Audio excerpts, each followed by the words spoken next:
स्वतंत्रता दिवस था। मल्लू मिठाई वाला अपनी दुकान पर जलेबियां छान रहा था। दुकान पर कस्टमर्स की भीड़ लगी हुई थी।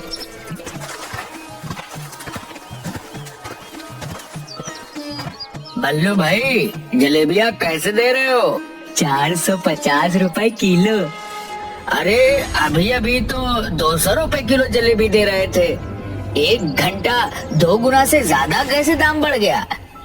आप ठीक कह रहे हैं सरपंच जी, लेकिन 1 घंटा पहले एक भी कस्टमर मेरे दुकान पर नहीं थे। अभी भीड़ को देख रहे हैं ना, अभी 500 रुपए किलो भी बेचूंगा तो हाथों हाथ बिक जाएगा। इतना लालच ठीक नहीं मल्लू, भगवान से डर। इतना लालच ठीक नहीं।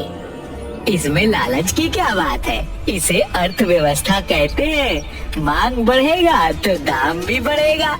200 रुपए किलो जलेबी लेना है तो कल आकर ले लेना। आज तो यही भाव लगेंगे भैया।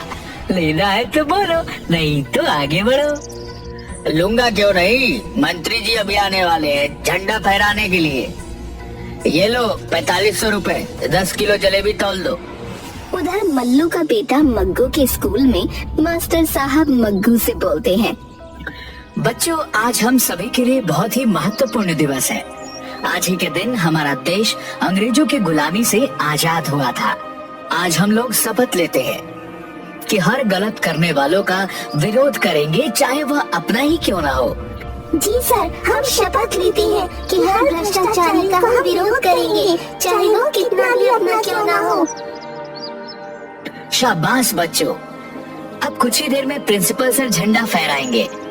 मग्गू, तुम 1-2 लड़कों के साथ जाकर अपने दुकान से 10 किलो जलेबी ले आओ। मग्गू 2 लड़कों के साथ जलेबी लाने के लिए अपनी दुकान पर जाता है। मग्गू बहुत ही जिद्दी लड़का था। अगर वो कोई चीज एक बार करने की ठान लेता तो वो करके ही दम लेता। पिताजी, ये लो 2000 रुपए, स्कूल के लिए 10 किलो जलेबी दे दो। बेटा 2000 नहीं, 4500 रुपए लगेंगे 10 किलो जलेबी का। अरे पिताजी, 200 रुपए प्रति किलो के हिसाब से 10 किलो जलेबी के 2000 हुए ना।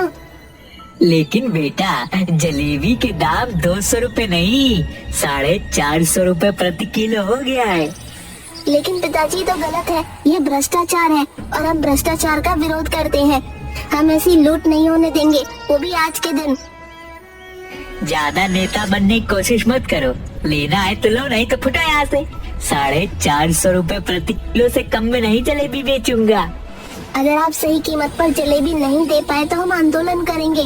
बोलो दोस्तों, इनकलाब जिंदाबाद, जिंदाबाद, जिंदाबाद। तानाशाही नहीं चलेगी, नहीं चलेगी, नहीं चलेगी। मग्गू वहीं धरने पर बैठ जाता है। इधर लालची मल्लू कीमत कम करने को तैयार नहीं था और उधर उसका बेटा मग्गू काफी जिद्दी था, इसलिए कोई समझौता नहीं हो पाता और मग्गू अपनी ही दुकान के सामने अपने ही पिताजी के खिलाफ धरने पर बैठ जाता है। जैसे ही मास्टर प्रकाश को ये सारी बातें पता चलती हैं, वो घटना स्थल पर पहुंचते हैं। क्या हुआ मग्गू, तुम यहाँ जलेबी लेने आए थे, फिर धरने पर क्यों बैठ गए? सर, पिताजी ने आज जलेबी का दाम 200 रुपये से बढ़ाकर 450 रुपए प्रति किलो कर दिया है, इसलिए हम इस भ्रष्टाचार के खिलाफ धरने पर बैठे हैं। क्यों मल्लू जी, जलेबी के दाम अचानक क्यों बढ़ा दिए? सर, आप तो बच्चों को अर्थशास्त्र पढ़ाते ही होंगे। अर्थशास्त्र हमें बताता है कि किसी भी वस्तु का कीमत उसके मांग पर निर्भर करता है। आज जलेबी का मांग ज्यादा है तो उसकी कीमत भी ज्यादा होगी। ऐसा थोड़े है कि मनमाने तरीके से कीमत बढ़ा देंगे। मैं तो अपने जलेबी की कीमत यही रखूंगा सर। हाँ, अगर आपको दूसरे जगह से लेना है तो यहाँ से 17 किलोमीटर दूर जाकर सस्ती जलेबी ले सकते हो। ओहो, यानी इस गांव में एकमात्र हलवाई होने का फायदा आप उठा रहे हो। मग्गू, क्या करोगे? हमें स्वतंत्रता दिवस आज ही मनाना है, इसीलिए 450 रुपए के हिसाब से ही 10 किलो जलेबी ले लेते हैं। नहीं सर, आप आज के दिन भ्रष्टाचार को बढ़ावा कैसे दे सकते हैं? मैं भी हलवाई का बेटा हूँ। मैं यहीं पर जलेबी छानूंगा और 150 रुपए प्रति किलो जलेबी सभी को दूंगा। 1 घंटे के अंदर मग्गू अपने दोस्तों के साथ मिलकर वहाँ पर तंबू डालकर मल्लू की दुकान के ठीक सामने 150 रुपए किलो जलेबी छानकर बेचने लगता है। देखते ही देखते मग्गू की दुकान पर भीड़ लग जाती है। मल्लू के सारे कस्टमर्स मग्गू की दुकान पर आ जाते हैं। मल्लू का लगभग 1 क्विंटल छानी हुई जलेबी वैसे ही पड़ी की पड़ी रह जाती है। बबली, बबली कहाँ हो? बाहर आओ। देखो अपने लाडले को क्या कर रहा है। अरे क्या हुआ जी, क्यों आसमान सर पर उठाए हो? अपना मग्गू दुकान खोले हुए है और उसकी दुकान पर भीड़ लगी हुई है, तो आपको क्या जलन हो रही है? सारी दुनिया चाहती है उसका बेटा आगे बढ़े और एक आप हो। सारी दुनिया अपना बेटा को आगे बढ़ते देखना चाहता है, लेकिन यह नहीं कि बाप को पीछे छोड़कर और घाटे में व्यापार चलाकर कोई आगे बढ़े। वह देखो दाम के दाम जलेबियां बेच रहा है। मेरी 1.5 क्विंटल जलेबियां यूं ही बर्बाद चली जाएंगी, उसको कोई फर्क नहीं पड़ता। अब तुम तो उसे जानते ही हो कि वो कितना जिद्दी है।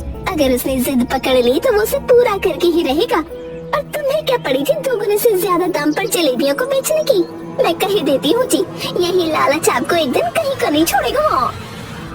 आओ आओ चाचा, आओ चाची, आओ भैया और भाभी, आओ दाम के दाम जलेबियाँ खाओ, स्वतंत्रता दिवस धूमधाम से मनाओ।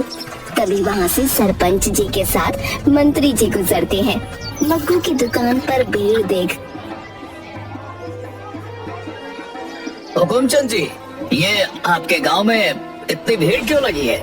शायद कोई जलेबी की दुकान है, लेकिन ठीक सामने बड़ी सी जलेबी की दुकान में एक भी आदमी नहीं, ऐसा क्यों?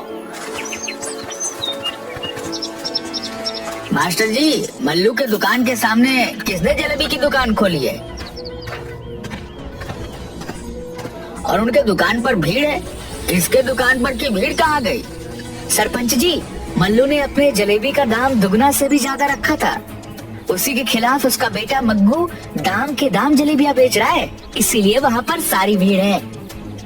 वाह, इस युग में इतना अच्छा विचार वाला लड़का। सरपंच जी, मैं उस लड़के से मिलना चाहूंगा। बेटा मग्गू, जरा इधर आना, मंत्री जी तुमसे मिलना चाहते हैं। नमस्ते मंत्री जी। मंत्री जी जिंदाबाद जिंदाबाद जिंदाबाद, मग्गू जिंदाबाद जिंदाबाद जिंदाबाद। देखो मल्लू, अपने बेटे से कुछ सीखो, किस तरह लोगों के सेवा के लिए तत्पर है। तुम्हें अपने बेटे पर गर्व होना चाहिए। क्या खाक सीखे? इस नालायक ने अपने धंधा में कुछ भी नहीं कमाया और मेरा धंधा भी चौपट कर दिया। 1.5 क्विंटल जलेबियां मेरी बर्बाद हो गई। जितना मैं सुबह से कमाया था सब घाटा में चला गया इस नालायक के चलते। अरे पिताजी, साधारण कमाई से भी काम चल सकता है। अगर सही कीमत पर आप जलेबियां बेचते तो भी बहुत कमाते, क्योंकि गांव में सिर्फ आप ही एक जलेबी बनाने वाले हैं। अच्छा, मंत्री जी ने जरा पीठ क्या थपथपा दी, तुम तो नेता जैसी बात करने लगे। अरे बेटा, नमक, तेल, ईंधन, इन सब का जब इंतजाम करना पड़ेगा तो सब अच्छी बातें धरी की धरी रह जाएंगी। बच्चों कोई दाम नहीं देगा। बाप पड़ा ना भैया, सबसे बड़ा रुपया, समझे? मैं ज्यादा तो नहीं जानता, पर मैंने आज शपथ ली है कि हर बुराई को हम रोकेंगे। अगर आप कल से भी उचित मूल्य पर सामान नहीं बेचते तो मैं खुद उचित मूल्य पर लोगों को खाना उपलब्ध करवाऊंगा। मैं अपने सामान के मूल्य को कम नहीं करने वाला। तो ठीक है पिताजी, मैं भी आपका जिद्दी बेटा हूँ। मैं गांव के लोगों को जितनी भी कम हो सके उतने कम रेट पर कचौड़ी बनाकर खिलाऊंगा। दूसरे दिन से मग्गू अपनी कचौड़ी की दुकान मल्लू की दुकान के ठीक सामने लगाने लगता है। कम कीमत पर भरपेट कचौड़ी खिलाने के चलते उसकी दुकान पर लोगों का दिन भर तांता लगा रहता, जबकि मग्गू के पिताजी मल्लू अपनी दुकान पर बैठे मक्खी मार रहे होते। इस तरह मल्लू धीरे धीरे अपने घर में बैठकर खाते खाते कंगाली की कगार पर पहुंच जाता है। जगिया इधर सुन, तुम्हें एक काम करना है। तुम तो जानते हो मल्लू काका, एक बोतल दारू के बदले जगिया कुछ भी कर सकता है। अरे जगिया, मैं तुम्हें 10 दिन फ्री में दारू का बोतल दिलवा दूंगा, लेकिन यह काम सीक्रेट है। किसी को भी मालूम नहीं चलना चाहिए। अरे मल्लू काका, आप काम बोल कर तो देखो, मेरे इस कान से दूसरे कान को खबर नहीं होगी। ये जगिया बेवड़ा का वादा है। तो ठीक है, ये लो जमाल गोटा का पुड़िया, और मग्गू के कचौड़ी में कैसे इसे डालना है ये तुम जानो। आप फिक्र न करो मल्लू काका, बस मेरे हाथ की सफाई देखते जाओ। दूसरे दिन जगिया सुबह सुबह मग्गू की दुकान पर जाता है। मग्गू, मुझे बहुत भूख लगी है, 2 दिन से कुछ खाया नहीं, मुझे कुछ खाने को दो। जगिया, अभी अभी तो दुकान खोलने जा रहा हूँ, इतनी सुबह मैं खाना कहाँ बनाऊंगा? अभी तो सारा इंतजाम ही कर रहा हूँ। थोड़ी देर बाद आना, उसके बाद मैं तुम्हें कचौड़ी खिलाऊंगा। जगिया बेवड़ा है पर मुफ्त खोर नहीं। मैं मुफ्त में खाकर भिखारी नहीं बनना चाहता, मैं काम करके खाना चाहता हूँ। लाओ, मैं कचौड़ी का आटा गूंथ दूं। ये तो अच्छी बात है जगिया, हर आदमी को स्वाभिमानी तो होना ही चाहिए। ये लो, आटा गूंथ दो। जगिया चुपके से आटा गूंथते हुए उसमें जमाल गोटा वाला पुड़िया मिला देता है। उस दिन जितने भी लोग मग्गू की दुकान पर खाना खाने आते हैं, सभी या तो बीमार पड़ जाते हैं या दस्त से उनकी हालत खराब हो जाती है। गांव में हाहाकार मच जाता है। सरपंच जी, मैं ना कहता था कि घटिया सामान इस्तेमाल करने से कभी भी बड़ी घटना घट सकती है। सस्ते सामान का यही नतीजा है। मैं भले ही कुछ ज्यादा कीमत पर खाना खिलाता हूँ, लेकिन मेरे खाने से आज तक गांव में कोई बीमार नहीं पड़ा। वैसी बात नहीं है मल्लू, मग्गू का दुकान खुले हुए आज 6 महीना हो गए। 6 महीनों में ये पहली घटना है। ये तो जांच का विषय है। मैंने पुलिस इंस्पेक्टर धाकड़ सिंह को इसकी जांच के लिए बोल दिया है। तभी धाकड़ सिंह जगिया को पकड़े हुए वहाँ पहुँचता है। ये रहा सरपंच जी, जिसने मग्गू के कचौड़ी में जमाल घोटा और बीमार होने वाला जहरीला पाउडर मिलाया था। पर इंस्पेक्टर साहब, आपको ये पता कैसे चला कि इसी ने मग्गू के कचौड़ी में जहरीला पदार्थ मिलाया है? दारू का ज्यादा सेवन कर लेने के कारण यह थाने के पास गिरा हुआ बड़बड़ा रहा था। इसके पास दारू की 10 बोतलें थी। पूछताछ में यह बताया कि मल्लू ने उसे यह दारू उपलब्ध करवाए हैं। उसके बदले में इसने मग्गू के कचौड़ी में कुछ पाउडर मिलाया था। देखा मल्लू, लालच ने तुम्हें कहाँ पर लाकर छोड़ा। अपने बेटे के खिलाफ तुम अपराधी बन गए, साथ में सारे गांव के लोगों को संकट में डाल दिया। ले जाइए इंस्पेक्टर साहब इस लालची आदमी को। इंस्पेक्टर मल्लू को पकड़कर ले जाता है। अदालत उसे 6 महीने के कारावास की सजा सुनाती है। इधर मग्गू धीरे धीरे अपने दोस्तों की मदद से कई शहरों में सस्ती कचौड़ी की दुकान खोल लेता है। उसकी जिद थी कि हर आदमी को उचित कीमत पर खाना उपलब्ध करवाए।